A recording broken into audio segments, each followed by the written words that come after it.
It's the state of the dungeon. It's a video that Rob does about his games. Yeah! Hello, ladies and gentlemen, and welcome to my State of the Dungeon address. I am Rob. The game was for the 13th of May, 2021. Princess Bride, the role-playing game. Yes, I've been meaning to do this one again and got a chance, and I think it turned out pretty well.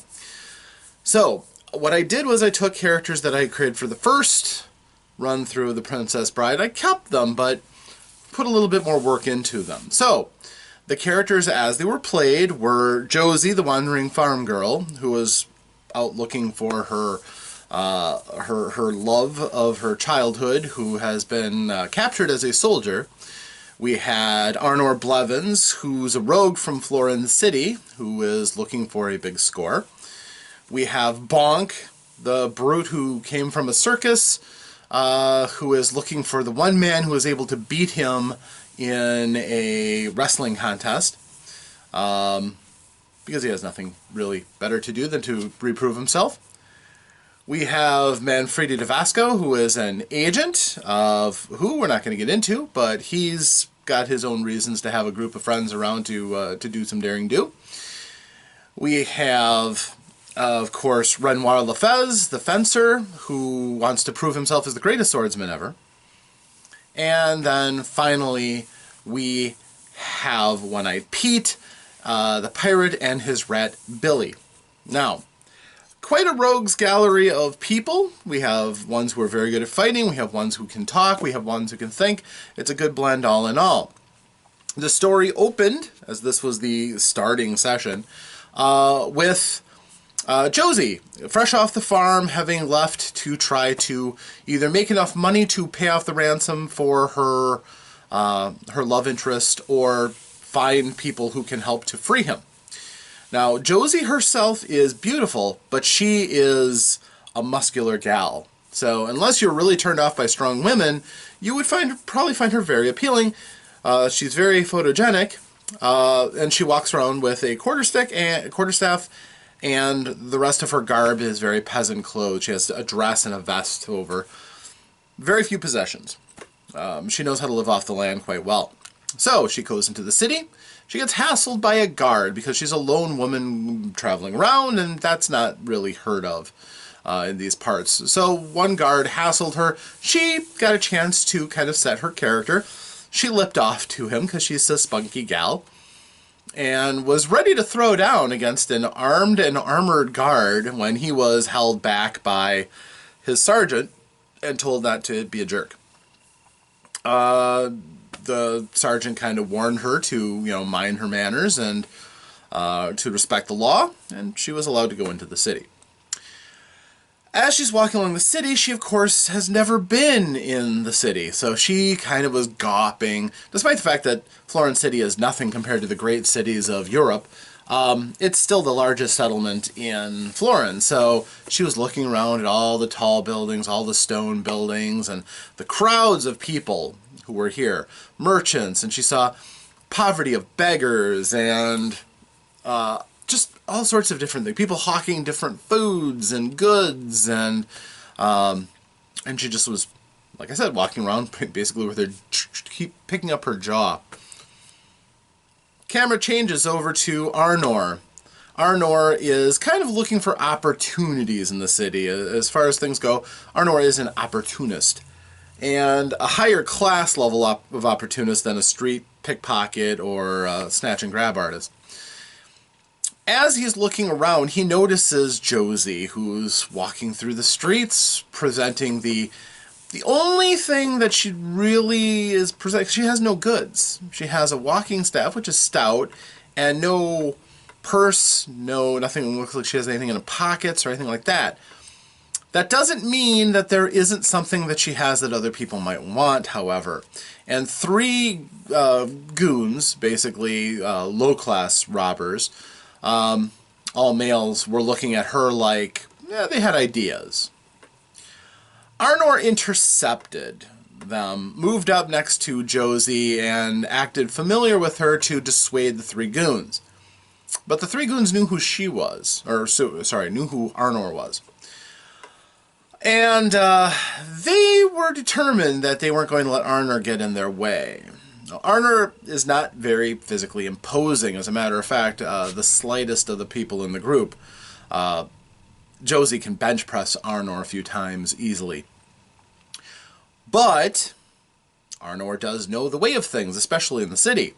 And Arnor basically did everything possible to try to dissuade them, but they had strength in numbers and they pressed the issue. One of them moving in to try to grab Josie, and the other two moving to make an example out of Arnor. Now Arnor does have a knife, but doesn't like hurting people all that much. So Arnor immediately went with the con angle of letting them know, oh, there's a guard over there. Attacking someone with a bladed weapon in the streets is a pretty serious crime. So these thieves who had naked blades out and were threatening had something to worry about, and managed to distract them to the point where one of them, at least, didn't attack. One did, and opened up a shallow cut on the arm of Arnor. Now, when the first one tried to move in with ill intentions to Josie, Josie did kind of the age-old cinematic way that women have of dealing with men. She took her quarterstaff and went right up to his legs. Rolled an amazing hit because she's quite good with a quarterstaff. This thief was not great at combat, and she rolled really well. And with her strength, he went straight down and was out of the fight effectively. Very effectively. As a matter of fact, lots of people will be remembering that blow, and ooh. So, the next thing that, again, trying to stop any kind of bloodshed, Arnor again said, look, it's the sergeant. And they're like, oh, come on. You can't expect us to believe that the sergeant is there. Arnor rolled amazingly well, a step beyond even a legendary result. Basically, the sergeant was there and took the thieves' knives away and sent them off, which is as strong as he was willing to do, but he did stop the fight. They took their crippled friend away, and they had passed that first part, the getting to know you section, and also a little shakedown of the rules. Switch across the street, down a block, to Renoir, who is arguing with two people. One is a large, massive man with a big iron-studded club, and the other one is a short, dwarfish man who is clearly the boss. And he's yelling at Renoir because Renoir had beat him in cards, apparently, and taken some money from him. And he was beside himself with anger. Nobody beats him. And so he instructed the big brute with the club to make Renoir's knees stop working functionally. Apparently they're accustomed to doing this to anybody who doesn't give them exactly what they want. Now Renoir is a man of honor. He was not going to start spitting people with his sword, especially when they didn't have a sword themselves. So he basically dodged the blow, and the brute missed so badly that he knocked his own club out of his hands. It hit the ground and bounced. Renoir drew his sword and put it underneath his chin and compelled him to surrender, which he did unthinkingly.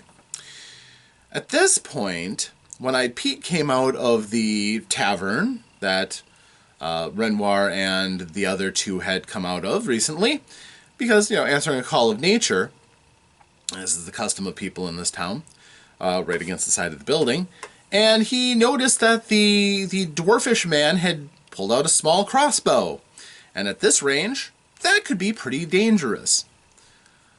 So One-Eyed Pete threatened him, not, drew a weapon and threw it or anything, but just because of his size, his build, his swagger, and he is armed with a sword and knife, he genuinely looked intimidating, to the point that the dwarf tried shooting him and missed badly. The crossbow misfired. So, as he tried to reload it quickly to menace people, shouting that he was the Dwarf King of Derby Street and they'll never forget it. Well, this caused Renoir to leap across the field, take his sword, smack the quarrel out of the dwarf's hands, put his sword through the brace of the crossbow and pluck it away from him. Now he had a crossbow and a sword. And the dwarf is like, well, this is just a matter between you and me and my man! And instantly, a flood of rogues came in, all under the employ or intimidation of this dwarf king. Now, either of those two could easily handle any one of these ruffians who were coming, but all of them at once in a mob, they might kill a couple, but it was pretty sure they were going to be borne down under the weight of numbers, especially since it didn't look like they were all going to be polite and just stand around while they got a one-on-one fight, and another would step up after one of their number were knocked down, so they started to run away in their own particular way. Of course, One-Eyed Pete is a healthy, rugged pirate, so he was able to keep ahead of the group, no problem.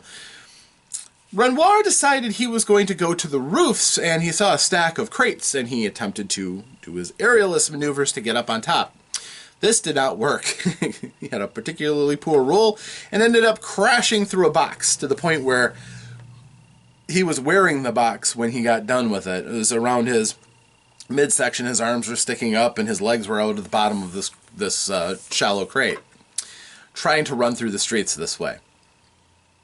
Now, this would have been funny and ensured other rolls, but we had a story to get to.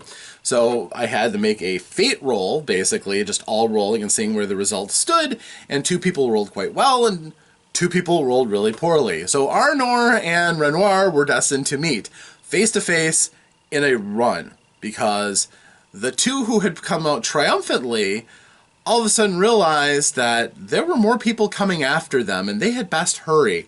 So, smack! Arnor and Renoir splatted together and fell. While they gathered themselves, and Josie and One-Eyed Pete were kind of looking around, the street intersection where they were was suddenly surrounded by thieves on one side and the goons from Derby Street on the other side. And the goons on Derby Street all had like a red bandana around their bicep, kind of showing their affiliation. The thieves didn't have any such similar markings unless you were yourself a member of the underworld and you could recognize that they had a tattoo here or a mark here that showed that they were all the same brotherhood. This was probably pretty serious, but again, not all of these criminals were equally bloodthirsty, and it was really only a group of 10 that were pressing in on these 4, which, still not great numbers, but the heroes immediately moved forward. And for the most part, they realized they really didn't want to sit here and try to fight the entire crew. Renoir attempted to dazzle everybody without actually running anybody through. He wasn't trying to kill. Despite his skills, he probably could have easily maimed or dropped somebody. But instead, he went for attempting to parry and lay opponents low. He cuffed one and dropped an opponent. One-Eyed Pete did not have any such compunctions, and with his sword, he put his sword through 2 foes and dropped them with smooth efficiency, which definitely the thugs respected. They did not look forward to dying at his sword, so he kept half of them off with that demonstration. And Renoir clearly was skilled as well, so he outclassed all of them. It was something they didn't really look forward to, despite the fact that Dwarf was running and trying to push his men forward to overwhelm. On the other side, again, we had Arnor attempting to confuse or misdirect. He tried to stir up a fight between the folk from Derby Street and the thieves by claiming that her and Josie were coming to join with their crew and that these thieves were going to stop them, which actually froze about half the thieves and half the thugs. It was a really good roll, and it was resulted by the fact that only 2 attacks from either side were coming through, which the group had pretty much put paid to at this point. Josie just wrecked somebody with her staff. She's pretty dangerous with that thing.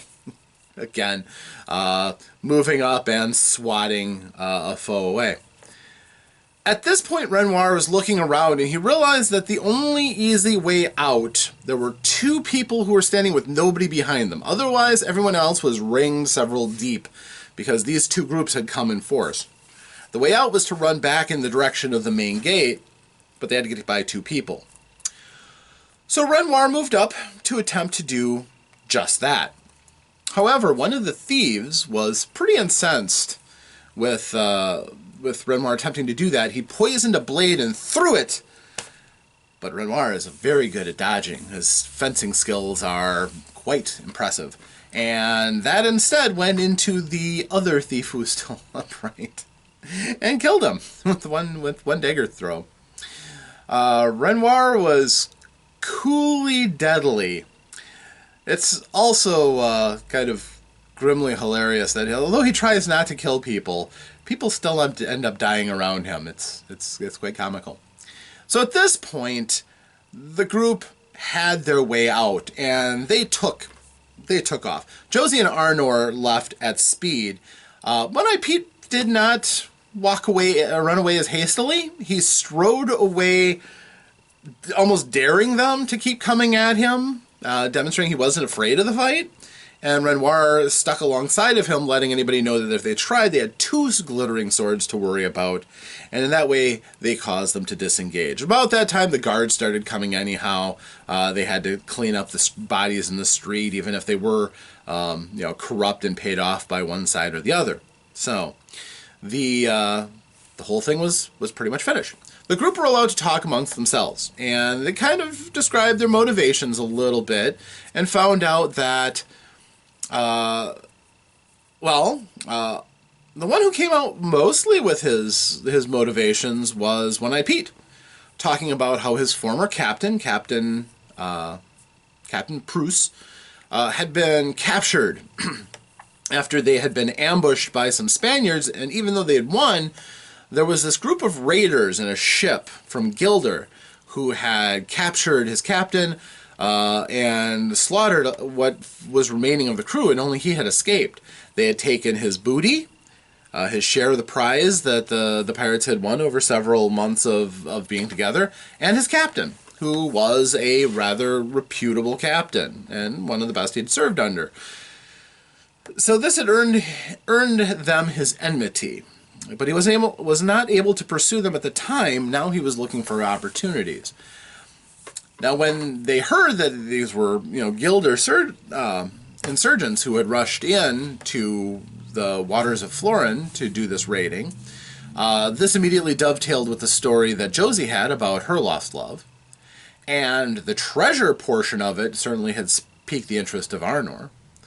And Renoir has told everybody that he was looking for a person that he had heard about called the Man in Black, who was supposedly one of the best swords people in Florin and throughout the Mediterranean. Arnor knew quite a few of the legends and stories of infamy and people in the area, and she could confirm the most likely person who was the Man in Black was the Dread Pirate Roberts of the pirate ship Revenge, who One-Eyed Pete had also familiar with, almost any pirate would be. But also there were other people who dressed in black who were fairly infamous. But what he was probably looking for was the Man in Black, who would have been the Dread Pirate Roberts. Interestingly, Renoir was like, okay, if we're going up to go deal with pirates, I want to go along. So the group was formed, and they decided after some talking and how they were going to get out there, they had a map of Florin to look at, because the book came with a map of Florin.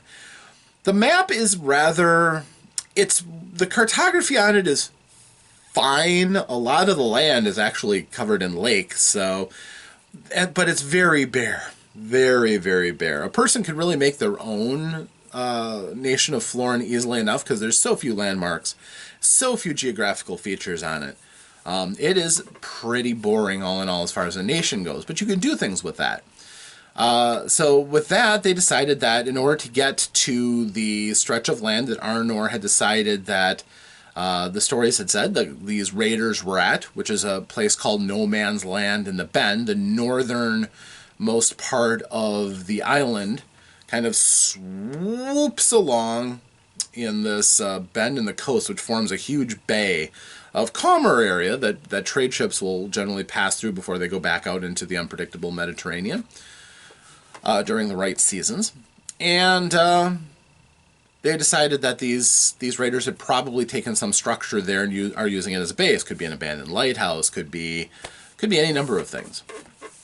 But when they got up there, they would probably find more information.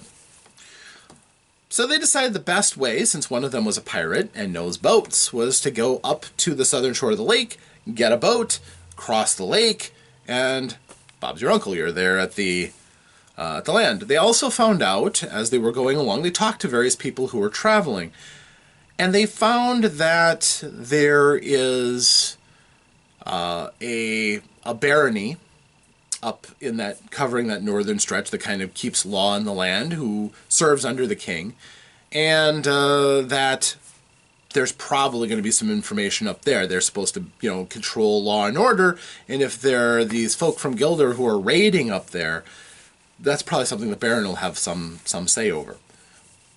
So as they're traveling along, you might notice at this point we only have 4 people in the group. Well, that's because 2 people were absent until now. So the group continued along until they saw a farmhouse that was set on fire. And in front of the farmhouse was a large black bear, about 8 feet tall, standing on its hind legs, and a large man in a kilt with a flaming torch, screaming at the people in the house. And although the house is on fire, there were clearly people inside who didn't want to come out and deal with the bear. So the group took notice of this. Now at this time, the other 2 actors in the scene came on at this point. Bonk came on the scene and he saw the fire and realized, hey, some people might need some help. Bonk, being a generally decent person, came on and he saw the bear and the Scotsman. They didn't realize until Arnor showed up with, until Manfredi showed up with his talent for languages, that, yes, the man is speaking in a strong Scottish accent. So they Bonk approaches and asks what they're doing, why they aren't helping these folk, and they don't speak the same language. So the Scotsman pokes him in the chest with a burning torch. Bonk takes the torch away from him, because Bonk is huge. The man sicks the bear on him, and the bear hugs Bonk.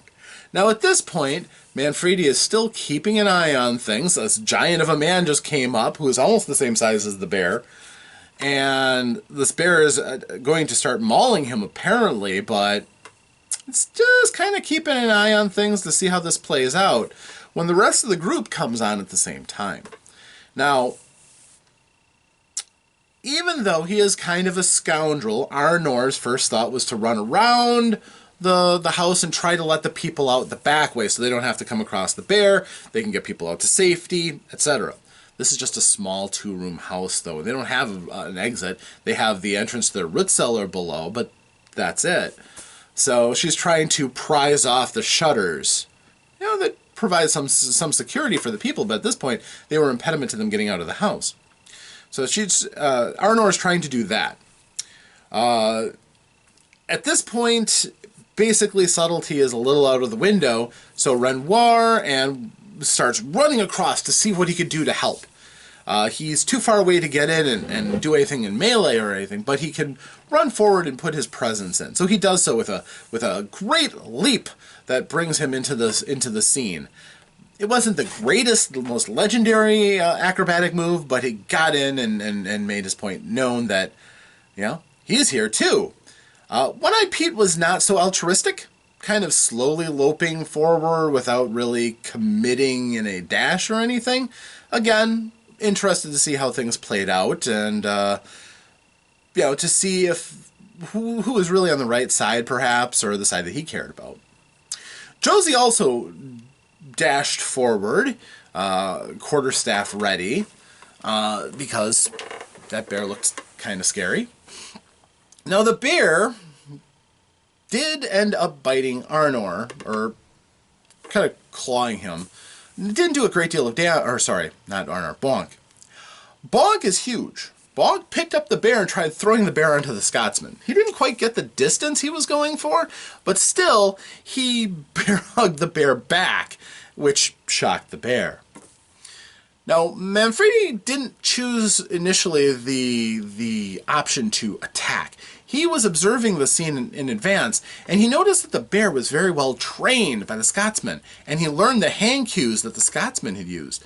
So he moved up and he used the hand sign for stop to the bear, which confused the bear. He rolled really well and actually could have stopped the bear if, nobody else had really done anything much to him. However, the Scotsman was not happy that his bear was compromised, took out his woodsman's axe and chopped Bonk, hurting him quite badly. As everybody started coming onto the scene, it just kind of became a dog pile. Eventually, Renoir takes his sword and he rakes it across the knuckles of the Scotsman, causing him to drop the axe. So now he has no axe and no knife. One-Eyed Pete comes over and he tries to stab the bear through the paw. He opens up a nasty wound, but the bear comes through and rakes him severely. So he is badly hurt by this bear, who is now enraged. The bear then gets slashed across the nose, which infuriates him further. Josie bops him across the nose with a quarterstaff, attempting to drive him away. Doesn't roll really well. Again, the bear's really just pretty much done with this fight by this point, though. It is hurting. Its master is not paying any attention because he's kind of caught into a fight. And Josie tried to connect by basically just trying to push him away more so than deliver a lot of pain to this bear. And that kind of caused the bear to pause. At this time, too, Manfredi threw a couple of daggers, one into the bear, which didn't hit, one at the Scotsman, which opened up a wound on him. The Scotsman at this point turns around and hits One-Eyed Pete with the axe. And One-Eyed Pete cannot turn the blow, and he drops. Now, he probably, the Scotsman probably could have also done for Renoir in much the same way, but Grandpa Weight Point was used by Renoir's player, and instead the blow went wide. So, as he swung, he completely missed.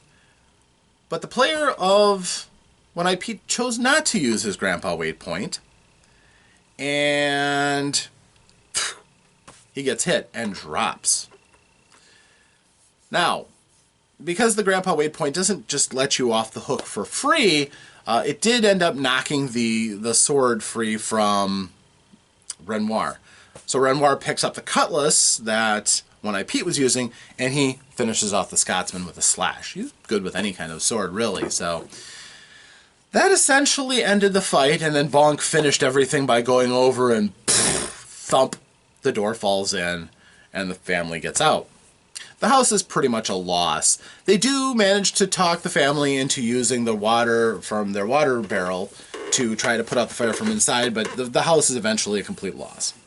They take their meager possessions out, and they'll have to build up the house again, which will take them about a day and a half. They live a simple lifestyle, so not a catastrophic loss. No loss of life, importantly, except for the Scotsman, who was pretty thoroughly vile. They got the story that the Scotsman came and demanded beer, and the family, not having bounteous amounts of beer, and this mangy Scotsman who comes barely being able to be understood by anybody, they turned him away with nothing but water. And that's what caused him to sick the bear on them and set their house on fire. So, what does this mean to the whole story? Well, it was a great encounter for getting Arnor, Josie, Renoir, and Pete to meet with Bonk and Manfredi. So they talk amongst themselves. They decide that, well, Bonk wasn't doing anything else, so he could go along with them because, hey, a share of the treasure might be nice to have. And he's generally going in that direction anyhow. And Manfredi is looking for help, actually, so they could have common interests after all. Serendipity.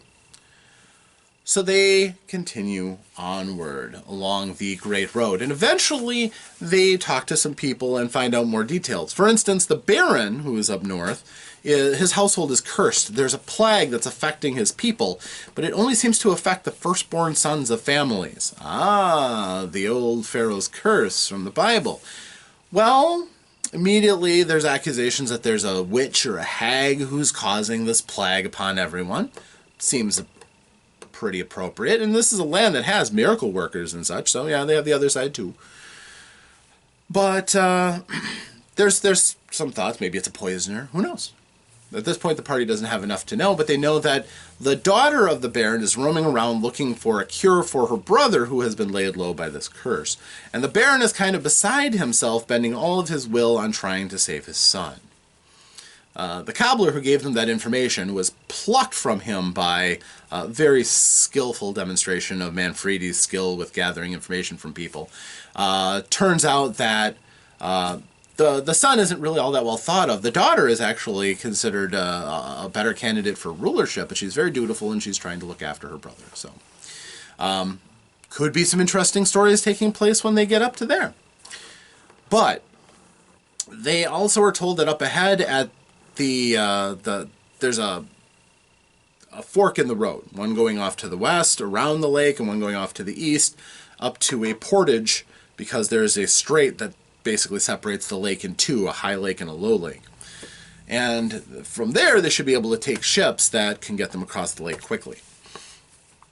So at the fork, though, there is a fort, which is almost geographically in the center of Florin itself. It's used to travel, to send out goods and supplies to all of the various forces of the army of Florin, or the different law patrols and things. It's called Hart Fort. They decide that, considering a couple of them are passingly familiar with the law, not in a good way, evading this might be a good thing. So they get to within eyesight of the fort, which is on a tall hill with a commanding view of the countryside and a lot of traffic going in and out of it. They don't want any part of. They see a track that skirts around it. Apparently other people also have wanted to bypass this fort. So they follow it, and eventually they hear some sort of a disagreement ending in a large squawk of somebody being ruthlessly suppressed. Manfredi at this point demonstrates that he is a ninja. He rolls amazingly well on a stealth roll, creeping through the underbrush, which is low scrubland and tall grasses. He creeps through with nary a bent grass, and making no sound at all. I went through a long cinematic description of how quiet he is, but it was really a remarkable roll. That was kind of the way the night went. The bell curve suggests that most rolls are going to give at most a +1 or a -1, but there were routinely rolls that were really, really good and rolls that were really, really bad. These dice are crazy. So he rolled brilliantly. Renoir, who is also trained somewhat in stealth, rolled poorly, very poorly. So he was painfully obvious, attempting to move silently but not invisibly. Likewise, One-Eyed Pete, who just wanted to get in on the scene, also rolled very poorly. And I allowed anybody to use whatever skills they wanted for stealth. Bonk actually rolled really well for stealth. Amazing that a 7-foot man could practically move in Renoir's shadow and not be seen. But when Arnor tried disguise to camouflage himself, that didn't work so well, and he ended up just rolling around in the mud to try to kind of camouflage himself. It was funny. Josie, on the other hand, gifted at stealth for hunting rabbits and the like. She was able to move up without really being seen. They saw 3 men who were basically, looked like they were mugging this old man. And one of them, their leader, had a knife and he was holding before his eyes and promising all kinds of horrible things he was going to do to the old man. Well, the 2 goons who were with him noticed the unsubtle members of the party, except for Arnor, who was so busy with getting his homemade ghillie suit, sort of, that he saw One-Eyed Pete and Renoir easily. So they threatened them from a distance, And then a well-thrown rock from Josie came flying over and brained one of the muggers, and he just dropped. Turns out she's pretty good at chucking rocks, as it turns out. At the same point, the same idea kind of went along with Bonk, but Bonk didn't throw the best rock and completely missed. At this point, the group decided to move forward and try to help the old man. The action that triggered Josie's thrown rock was the one mugger punched the old man in the gut and tried to pick him up, but he was knocked down.